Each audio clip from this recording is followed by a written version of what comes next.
Hello everyone, welcome to my channel. तो आइए आज की क्लास स्टार्ट करते हैं। आज हम पढ़ेंगे पंडित विष्णु नारायण भातखंडे जी का जीवन परिचय।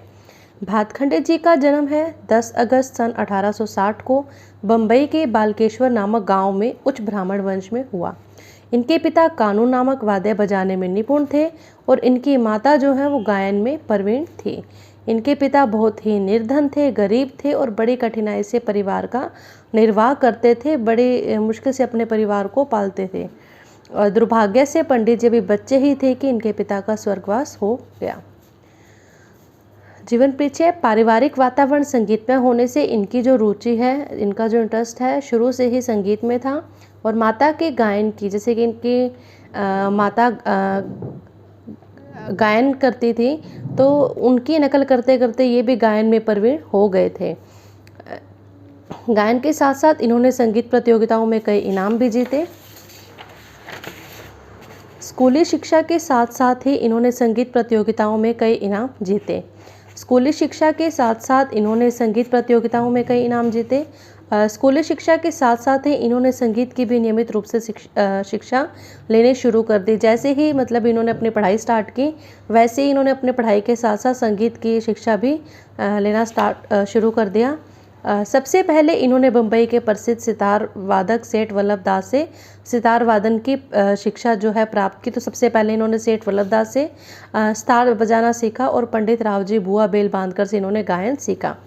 सन 1882 में इन्होंने बीए की शिक्षा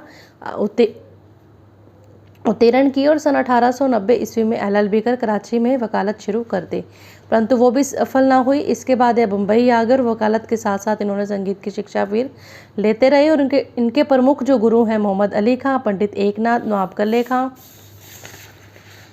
रावजी बाबा गोलवार रहे। इसके बाद इन्होंने ज्ञान उत्तेजक मंडली में भाग लिया। ज्ञान उत्तेजक एक मंडली का नाम है और इन्होंने अनेक संगीतज्ञों से रागों का ज्ञान भी प्राप्त किया। कुछ ही वर्षों में इन्हें सैकड़ों बंदिशें, ख्याल, ध्रुपद, तराना आदि स्मरण हो गई, यानी कि याद हो गए और धीरे धीरे ज्ञान का सारा भंडार जो था इनमें समा गया।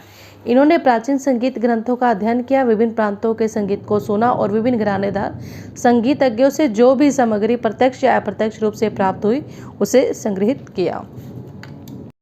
इनकी जो मृत्यु है सन 19 सितंबर 1936 को हुई। आगे है संगीत जगत को देन। इन्होंने उत्तर भारत में राग रागनी पत्ती के आधार पर थाट राग पत्ती का प्रचलन किया। पहले राग रागनी पत्ती थी, लेकिन इन्होंने सबसे बड़ा चेंज लाए, इन्होंने थाट राग पत्ती का प्रचलन शुरू किया।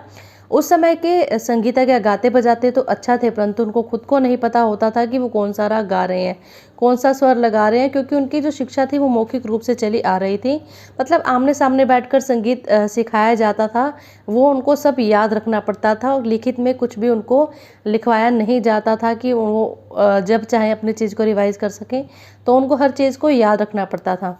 तो फिर भातखंडे जी ने थाटों की संख्या 10 मानी है, जैसे कि इन्होंने थाट पत्ती का प्रचलन शुरू किया। जैसे कि पता है आपको, जो आपके थाट है 10 थाट, ये भातखंडे जी द्वारा बनाए गए हैं। उन 10 थाटों में सभी रागों को रखा गया। तो इन्होंने थाटों की संख्या 10 मानी और सभी रागों को इनके अंतर्गत रख दिया। सेकंड पॉइंट है, पंडित जी भातखंडे जी ने सुशिक्षित समाज के लिए, पढ़े लिखे लोगों के लिए श्री मलक्ष्य संगीत और अभिनव राग मंजरी, ये 2 ग्रंथ जो है संस्कृत भाषा में लिखे थे।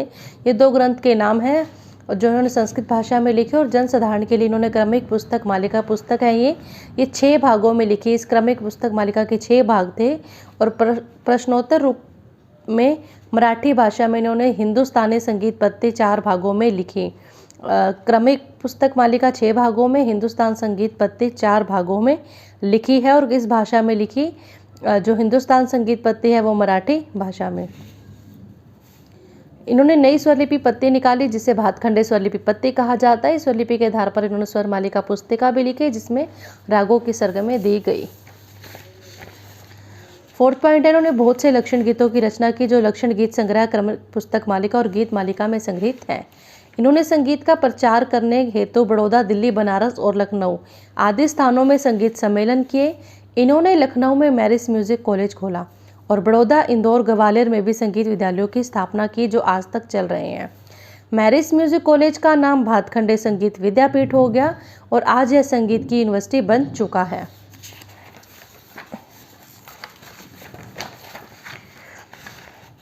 7वां पॉइंट, इन्होंने अपने प्रयत्नों से शास्त्रीय पक्ष की ओर जनता का जो ध्यान है वो आकर्षित किया। इन्होंने संगीत ग्रंथ माला में राग रागनियों के संबंध में प्रश्नोत्तर रूप में की गई चर्चा को भी प्रकाशित किया। इन्होंने बिलावल थाट को शुद्ध थाट माना। जैसे कि आपको पता है कि आपकी जो 10 थाट है उसमें बिलावल थाट जो आपका है उसमें सभी स्वर आपके क्या लगते हैं, शुद्ध लगते हैं, और इससे पहले काफ़ी थाट को शुद्ध माना जाता था। तो इस कारण से इन्होंने सबसे बड़ा चेंजेस किया और बिलावल थाट को इन्होंने शुद्ध मानकर संगीत के क्षेत्र में एक क्रांतिकारी परिवर्तन कर दिया। इन्होंने संगीत जगत में कई शिष्य तैयार किए, जिनमें से SN रातंजनकार, राजा भैया पुन है। भातखंडे द्वारा लिखित पुस्तकें हैं स्वर मालिका, लक्षण गीत संग्रह, क्रमिक पुस्तक मालिका, गीत मालिका आदि, ये सभी पुस्तकों के नाम हैं। Thank you.